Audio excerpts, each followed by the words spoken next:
Social media پر گردش کرنے والی 3-4 خبریں اس وقت بڑی چونکا دینے والی، بڑی حیران کن ہیں۔ پہلی تو یہ جس کی آزاد ذرائع سے کوئی تصدیق نہیں ہو سکی، وہ جسٹس انور ظہیر جمالی، سابق چیف جسٹس پاکستان کے متعلق ہے کہ انہوں نے ایک خط لکھا رجسٹرار سپریم کورٹ کے ذریعے سے حکومت کو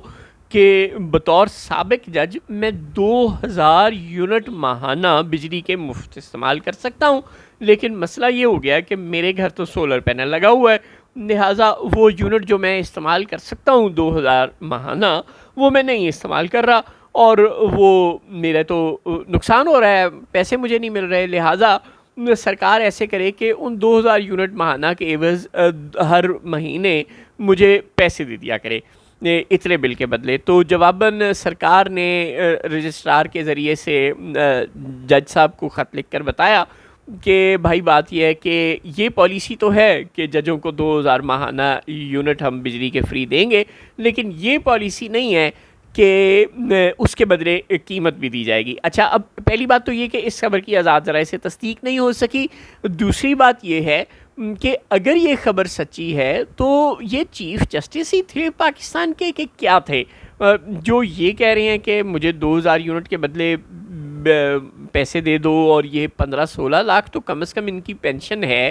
ماہانہ، اور یہ پتہ نہیں کیسے کیسے ٹھاٹ ان کو سیکیورٹی اور گاڑیاں اور گھر اور پتہ نہیں کیا کیا ان کو نوکر چاکر ملا ہوتا ہے، اور اس کے باوجود ان کی بھوک کسی طور ختم ہی نہیں ہوتی۔ اگر یہ لوگ اتنے مفاد کے پیچھے جھکیں گے اور سرکار کے پھر تو غلام ہی بنیں گے نا، پھر یہ آزادی سے فیصلے نہ اپنے ٹینیور میں دے سکے ہوں گے، اور نہ ہی اس وقت ان کے جو بھائی بند عدالتوں میں ہیں، اگر ان کا اتنا معاشی مفاد سرکار سے وابستہ ہے اور وہ اتنا اندھا لوٹ رہے ہیں قوم کو، تو پھر وہ کیسے آزاد فیصلے دیں گے؟ وہ تو ظاہر ہے کیا عمران خان اور کیا مہرنگ اور کیا بلوچ لاپتہ افراد اور کیا اور معاشرے کے بے شمار محروم اور مظلوم طبقات، یہ تو پھر اہل قوت کے آگے، یعنی جس کے پاس طاقت ہوگی اس کے آگے جھکتے ہوں گے۔ اور ایک بات سمجھ نہیں آتی، I M F, world bank اور یہ جو انٹرنیشنل ادارے ہیں، ان کی جو دوگلا پن ہے یہ ہر روز اجاگر ہوتا ہے۔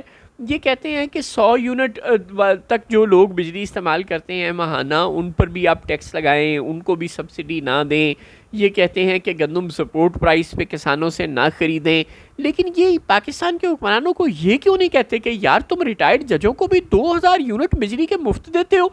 کوئی شرم، کوئی حیا ہی نہیں ہے۔ یہ پوری کی پوری ایلیٹ کلاس نے پاکستان کے اندر تو اندر باہر بھی ایکا کر لیا ہے۔ یعنی I M F, world bank کیوں پاکستان کو پر یہ پابندی نہیں لگاتی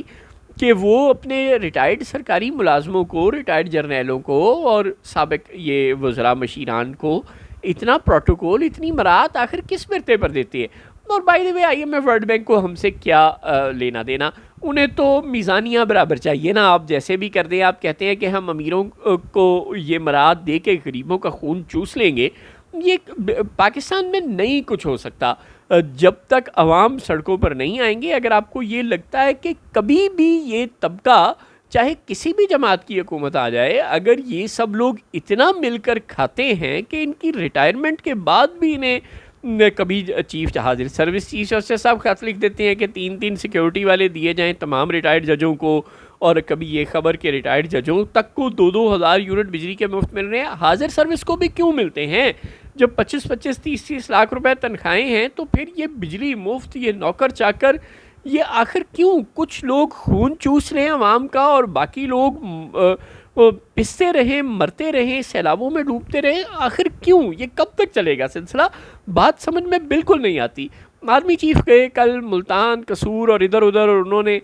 لوگوں کو کہا، وہاں پہ جو سول ایڈمنسٹریٹرز موجود تھے، اسسٹنٹ کمشنر، ڈپٹی کمشنر اور چیف سیکرٹری تک ان کے پیچھے ہاتھ باندھ کر کھڑے تھے، ظاہر ہے وہ ملک کے بادشاہ ہیں، تو انہوں نے ان کو بتایا کہ گڈ گورننس بڑی ضروری ہے، ریاست ہر سال جو ہے وہ یہ نقصانات زندگیوں کا اور جانوروں کا اور فصلوں کا برداشت نہیں کر سکتی۔ اب یہ پتہ تو حکومت کو خود ہونا چاہیے تھا، آرمی چیف کو تو بتانے کی ضرورت نہیں ہونی چاہیے تھی۔ لیکن اب سوال بہت سادہ ہے کہ اگر جرنیل مراعات نہ لیتے ہوتے، اگر وہ ڈی ایچ ایز اور پتہ نہیں کیا کیا کچھ نہ لیتے ہوتے، تو شہداء کو آپ دیں، ضرور دیں، ان کے خاندانوں کو جو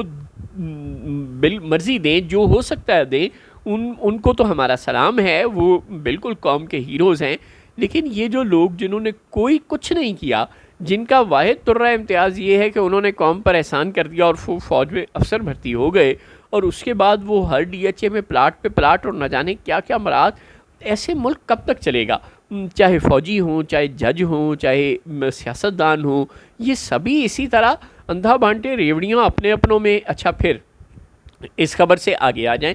ایک اور ویڈیو بہت وائرل ہے سوشل میڈیا پر کہ ایک جگہ پر اس جو سیلاب متاثرین کے کیمپ میں ایک ڈسپینسری میں رکھ کے بیٹھے ہیں بہت ساری ادویات میز کے اوپر، کوئی ہیلتھ پریکٹیشنر،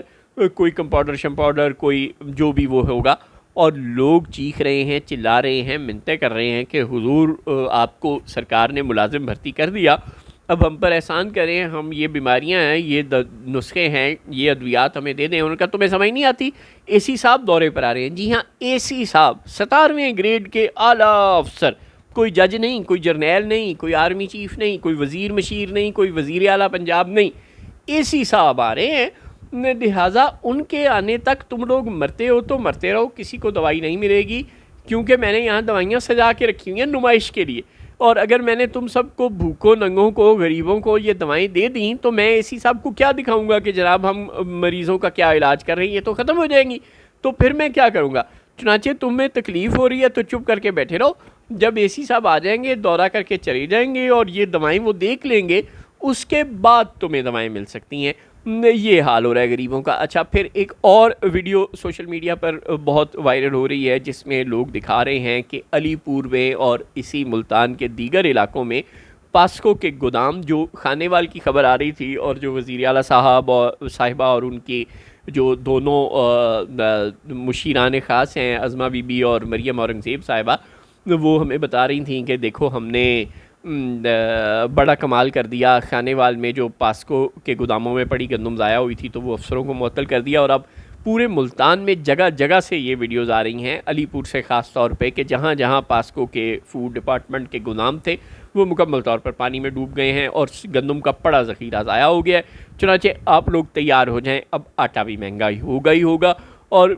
تیسری اور آخری بات کہ مریم اورنگزیب صاحبہ، ہیٹس آف ٹو ہر، وہ واقعی کام کر رہی ہیں۔ پاکستان میں اگر کوئی نظر آ رہا ہے کام وہ کر رہی ہیں یا نہیں کر رہی ہیں یا وہ جو بھی ہے، لیکن وہ عوام کے ساتھ بیٹھی ہوئی نظر آ رہی ہیں، کسی بہت بڑے پروٹوکول کے بغیر، کوئی 50 گاڑیوں کے پروٹوکول کے بغیر، وہ جس طرح زمین پر بیٹھی اور جس طرح عوام کے ساتھ گھلی ملی نظر آ رہی ہیں، واقعی hats of two Maryam Aurangzeb صاحبہ، وہ واقعی کام کرتی نظر آ رہی ہیں۔ معذرت کے ساتھ اب اگر مریم نواز صاحبہ کو برا لگے، لیکن کام کرتی، اور بالکل انہی کی ہدایات، ان کے حکم پر ہی کام کر رہی ہوں گی وہ، لیکن کام کرتی ہوئی صرف وہی نظر آ رہی ہیں۔ اور پنجاب حکومت میں بدقسمتی سے جہاں جہاں جتنی بھی خلقت رل رہی ہے اور رو رہی ہے۔ اچھا، ایک اور بات بھی یاد آ گئی، مریم اورنگزیب صاحبہ کی عظمت کو تو سلام ہے ہی ہے، اپنے حنیف عباسی صاحب نے ایک قوم کو مشورہ دیا جو کہ بہت ضروری ہے۔ انہوں نے ابصار عالم صاحب کے شو میں بتایا ہے کہ آلو اگر 150 روپے ہو گئے ہیں تو اس کا علاج یہ نہیں ہے کہ آپ سرکار کے ناک میں چنے چبونے شروع کر دیں، بے وقوف ہو جاہلو، کہ آلو سستے کرو، ان کا نہیں، اس کا علاج یہ ہے کہ آلو کھانے چھوڑ دو، مسئلہ حل۔ تو اگر آپ نے کوئی بھی مسئلہ حل کرانا ہو، آپ کا کوئی بھی مسئلہ، کوئی بھی پریشانی ہو، تو آپ حنیف عباسی صاحب سے رابطہ کر سکتے ہیں، مریم نواز صاحبہ سے رابطہ کر سکتے ہیں، پنجاب حکومت مسلم لیگ نون کی پوری قیادت ہر وقت آپ کی خدمت کے لیے حاضر ہے، یا انور ظہیر جمالی صاحب جیسے جج صاحبان سے آپ انصاف لینے کے لیے رابطہ کر سکتے ہیں۔ یہ لوگ واقعی ہمارا بیڑا پار کروائیں گے ہی کروائیں گے۔